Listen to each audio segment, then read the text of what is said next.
ఉందో ఈ లోగో ఏదైతుందో ఇది ఉమ్మడి ఆస్తి, ఉమ్మడి హక్కు. రెండు రాష్ట్రాలకు సంబంధించిన పాడి పరిశ్రమాభివృద్ధి సంస్థలకు సంబంధించిన ఉమ్మడి హక్కు.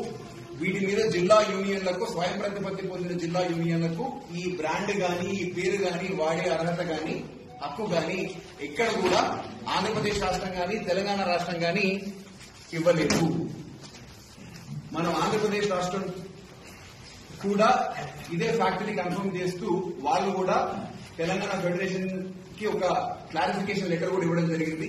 ఈ లెటర్ కూడా మీ అందరికి కూడా మేము డిస్ట్రిబ్యూట్ చేస్తాము.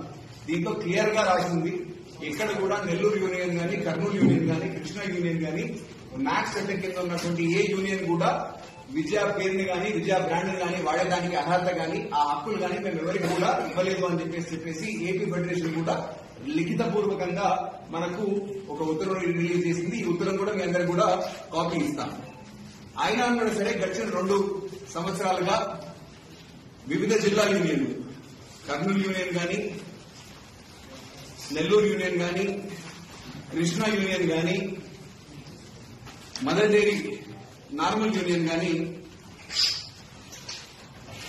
తెలంగాణ రాష్ట్రంలో అనేక ప్రైవేట్ డైరీల ద్వారా వాళ్ళు ఇక్కడ కనీసం తయారు చేసిన మన పాడి రైతాంగానికి సంబంధించిన పాలు కొని క్రయ విక్రయాలు జరిపినా, డైరెక్ట్ గా జరిపినా ఒక అర్థం ఉంది. కానీ అట్లాంటివి కూడా ఏది చేయకుండా పూర్తిగా ప్రైవేట్ డైరీల ఆధ్వర్యంలో వీళ్ళ బ్రాండింగ్ ని ఉపయోగించుకుంటూ, అసలు బ్రాండింగ్ కి సంబంధించిన ఉపయోగించుకునే హక్కులే ఏ విధమైన జిల్లా యూనియన్ కి కూడా లేదు.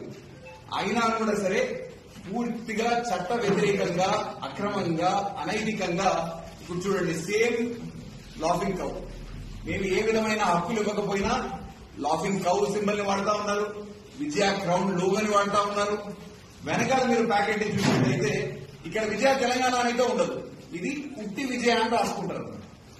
వెనకాల మీరు ప్యాకెట్ ని తిప్పి చూసుకున్నట్టయితే manufactured by Abhaya agro forms, అది ఎవరు ఏంటి అనేది మనకు తెలియదు. మళ్ళీ ఇంకొక దగ్గర మ్యానుఫ్యాక్చర్, అదే ప్యాకెట్ మీద మ్యానుఫ్యాక్చర్డ్ బై అర్వయస్ నేచర్ ప్రొడక్ట్స్ ప్రైవేట్ లిమిటెడ్, పైన marketed by Vijaya milk products. ఇది ఏంటి అనేది ఎవరికి అర్థం కాదు. అయినా కూడా సరే పాలను అసలు ఏ విధమైన అర్హత లేకుండా, హక్కు లేకుండా కూడా విజయ పేరు మీద బయట విక్రయం చేస్తా ఉంటారు. మరి ఈ ప్రైవేట్ డైరీస్ ఏవైతే ఉన్నాయో వాళ్ళు నాణ్యతాపరమైన ప్రమాణాలు పాటిస్తున్నారా లేదా, స్వచ్ఛమైన పాలు కొంటున్నారా లేదా అనేది ఎవరికి తెలుసు? ఎవరికి కూడా తెలియదు. మన సంస్థ ప్రభుత్వ ఆధీనంలో నడిచే సంస్థ కాబట్టి మనం రైతుల సంక్షేమం గురించి పనిచేస్తా ఉన్నాం. రైతులకు మంచి